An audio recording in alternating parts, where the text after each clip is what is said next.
والسابقون الأولون من المهاجرين والأنصار والذين اتبعوهم بإحسان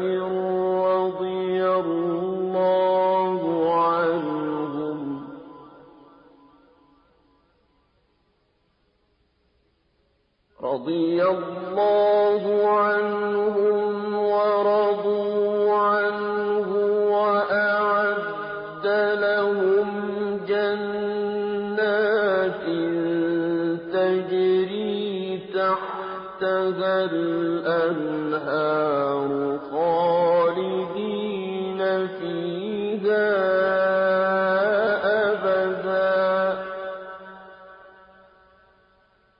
ذلك الفوز العظیم۔ یعنی مہاجرین اور انصار میں سے جنہوں نے اسلام لانے میں سبقت اور اولیت کا شرف حاصل کیا، اور وہ لوگ جنہوں نے نیکوکاری میں ان کی اتباع کی، اللہ ان سے خوش اور وہ اللہ سے خوش ہیں۔ اللہ نے ان کے لیے ایسے باغ تیار کر رکھے ہیں جن کے نیچے نہریں بہہ رہی ہیں، وہ ان میں ہمیشہ رہیں گے، یہ بڑی کامیابی ہے۔ صحابہ کرام کی جماعت میں مہاجرین اور انصار افضل ہیں، پھر انصار پر مہاجرین کو فضیلت حاصل ہے، اور مہاجرین پر عشرہ مبشرہ کو فضیلت حاصل ہے۔ نبی اکرم صلی اللہ علیہ وسلم کا ارشاد ہے، ابو بکر جنت میں ہیں، عمر جنت میں ہیں، عثمان جنت میں ہیں، علی جنت میں ہیں، طلحہ جنت میں ہیں، زبیر جنت میں ہیں، عبد الرحمن بن عوف جنت میں ہیں، سعد بن ابی وقاص جنت میں ہیں، ابو عبیدہ بن جراح جنت میں ہیں، سعید بن زید جنت میں ہیں۔ اس حدیث کو ترمذی اور ابن ماجہ نے سیدنا عبد الرحمن بن عوف اور سیدنا سعید بن زید کے واسطے سے روایت کیا ہے۔ سیدنا طلحہ بن عبید اللہ کا حال سناتے ہیں، آپ ہمارے پیارے نبی صلی اللہ علیہ وسلم کے اس دنیا میں تشریف لانے کے کوئی 25 سال بعد پیدا ہوئے۔ جس وقت نبی صلی اللہ علیہ وسلم نے نبوت کا اعلان فرمایا، آپ اس وقت 15 سال کے تھے۔ اس طرح وہ 596 عیسوی میں پیدا ہوئے۔ ماں باپ نے نام طلحہ رکھا، کنیت ابو محمد تھی، یہ ان کے بیٹے کے نام پر تھی۔ آپ کا تعلق قریش کی شاخ بنو تیم سے تھا، یہ شاخ عزت اور مرتبے میں کسی سے کم نہیں تھی۔ باپ کا نام عبید اللہ تھا، آپ ابو بکر صدیق کے قریب رشتہ دار تھے۔ سلسلہ نسب آگے چل کر نبی صلی اللہ علیہ وسلم سے مل جاتا ہے۔ والد نے اسلام کا زمانہ نہیں پایا، والدہ کا نام صعبہ تھا، انہیں رسول اللہ کی صحابیہ بننے کا شرف حاصل ہے۔ لمبی عمر پائی اور سیدنا عثمان کے دور میں فوت ہوئی۔ سیدنا طلحہ کے بچپن کے حالات کتابوں میں بہت کم ملتے ہیں۔ لکھنا پڑھنا جانتے تھے اور قریش کے ان چند گنے چنے لوگوں میں سے تھے جو نبوت کے وقت لکھے پڑھے تھے۔ جوانی کی عمر کو پہنچے تو باپ دادا کی تجارت کا پیشہ اختیار کیا، بچپن ہی میں یتیم ہو گئے تھے، اس لیے جوانی کی عمر کو پہنچتے ہی کاروبار کے سلسلے میں دوسرے ملکوں کا سفر شروع کر دیا۔ عمر کا 16واں سال تھا کہ آپ صلی اللہ علیہ وسلم نے نبوت کا اعلان فرمایا۔ اسلام لانے کے بارے میں خود فرماتے ہیں کہ جب نبی صلی اللہ علیہ وسلم نے لوگوں کو اسلام کی طرف بلانا شروع کیا تو میں اپنے کاروبار کے سلسلے میں ملک شام کے شہر بصرہ گیا ہوا تھا۔ وہاں ایک گرجے میں ایک عیسائی درویش کو دیکھا جو پوچھ رہا تھا کہ آج کل مکے سے کوئی شخص آیا ہوا ہے۔ میں فوراً اس کے نزدیک گیا اور کہا، میں مکے سے آیا ہوں۔ اس نے پوچھا، کیا احمد نبی ظاہر ہو چکے ہیں؟ میں نے کہا، کون احمد؟ اس نے کہا، احمد بن عبداللہ بن عبد المطلب۔ ہماری کتابوں کے مطابق یہی ان کے ظاہر ہونے کا زمانہ ہے، وہ دنیا میں آخری نبی ہوں گے۔ تم واپس جا کر فوراً اپنا ہاتھ ان کے ہاتھ میں دے دینا۔ میں بصرہ سے مکہ واپس آیا، لوگوں سے پوچھا، کیا میری غیر حاضری میں کوئی خاص واقعہ پیش آیا ہے؟ لوگوں نے بتایا، ہاں، محمد بن عبداللہ نے نبی ہونے کا دعویٰ کیا ہے اور ابو بکر نے ان کا دین قبول کر لیا ہے۔ میں یہ سن کر فوراً ابو بکر کے پاس گیا۔ میں نے ان سے پوچھا کہ کیا آپ نے محمد کا دین قبول کر لیا ہے؟ انہوں نے کہا ہاں، وہ اللہ کے سچے نبی ہیں اور اللہ کے سچے دین کی طرف بلاتے ہیں، تم بھی ان کی دعوت قبول کر لو۔ میں نے عیسائی عالم سے جو کچھ سنا تھا انہیں بتایا، وہ بہت خوش ہوئے، پھر مجھے ساتھ لے کر نبی صلی اللہ علیہ وسلم کی خدمت میں حاضر ہوئے۔ میں نے آپ سے درخواست کی کہ اے اللہ کے نبی مجھے اپنے دین میں داخل کر لیں۔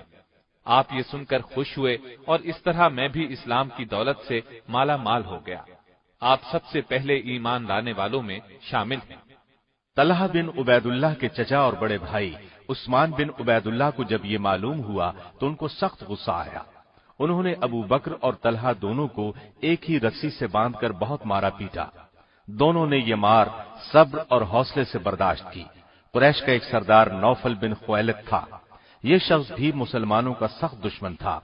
اس نے بھی ابو بکر صدیق اور طلحہ پر بڑے ظلم توڑے، لیکن یہ دونوں چٹان کی طرح اپنے دین پر قائم رہے۔ والدہ بھی شروع میں اسلام کے خلاف تھی۔ ان کو اسلام قبول کرنے کی خبر ہوئی تو بہت بگڑی، بہت سختی کی، لیکن بیٹے نے اسلام سے منہ نہ موڑا۔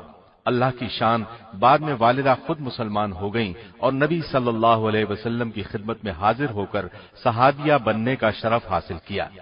جب یہ کسی طرح اسلام چھوڑنے پر آمادہ نہ ہوئے تو ان کو ان کے حال پر چھوڑ دیا۔ تب طلحہ اپنے کاروبار میں پھر سے مشغول ہو گئے، ساتھ ہی نبی صلی اللہ علیہ وسلم کی خدمت میں بھی باقاعدگی سے حاضر ہونے لگے۔ نبوت کے 13ویں سال رسول اللہ نے مدینے کی طرف ہجرت فرمائی۔ ان دنوں سیدنا طلحہ اپنے تجارتی قافلے کے ساتھ شام کے سفر پر تھے۔ یہ شام سے واپس آ رہے تھے۔ راستے میں ان کی ملاقات نبی صلی اللہ علیہ وسلم سے ہو گئی۔ انہوں نے کچھ شامی کپڑے آپ اور ابو بکر صدیق کو پیش کیے اور بتایا کہ مدینے کے لوگ بہت بےتابی سے آپ کا انتظار کر رہے ہیں۔ پھر وہ مکے کی طرف روانہ ہو گئے اور نبی صلی اللہ علیہ وسلم نے مدینے کی طرف اپنا سفر جاری رکھا۔ سیدنا طلحہ نے چند دنوں کے اندر اندر اپنے کاروبار کو سمیٹا اور پھر مدینے کی طرف روانہ ہوئے۔ والدہ نے بھی آپ کے ساتھ ہجرت کی۔ مدینے میں آپ سعد بن زرارہ انصاری کے مہمان بنے۔ بھائی چارے کے وقت نبی صلی اللہ علیہ وسلم نے سیدنا طلحہ بن عبید اللہ کو کعب بن مالک کا بھائی بنایا۔ بدر کا معرکہ پیش آیا تو آپ نے طلحہ بن عبید اللہ اور سعید بن زید کو کافروں کی خبر لینے کے لیے شام بھیجا۔ جب یہ واپس آئے تو بدر کی لڑائی ختم ہو چکی تھی۔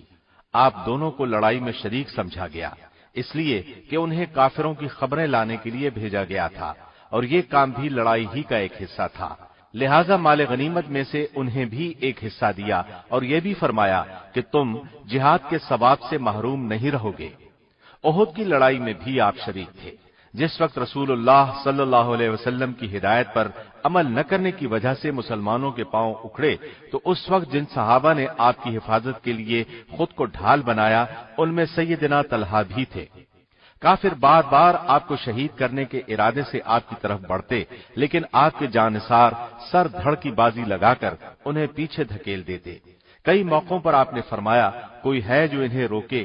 ہر موقع پر سیدنا طلحہ بن عبید اللہ نے آگے بڑھ کر عرض کیا، اے اللہ کے رسول میں حاضر ہوں۔ آپ نے دوسرے جانثاروں کے ساتھ کافروں کو قریب نہ آنے دیا۔ ایک موقع ایسا آیا کہ دوسرے جانثار کافروں کے گھیرے میں آ گئے۔ اب صرف طلحہ بن عبید اللہ ہی نبی کے قریب رہ گئے۔ آپ صلی اللہ علیہ وسلم کو خطرے میں دیکھ کر آپ دائیں بائیں آگے پیچھے سے آنے والے تیروں، نیزوں اور پتھروں کے وار اپنے جسم پر روکنے لگے۔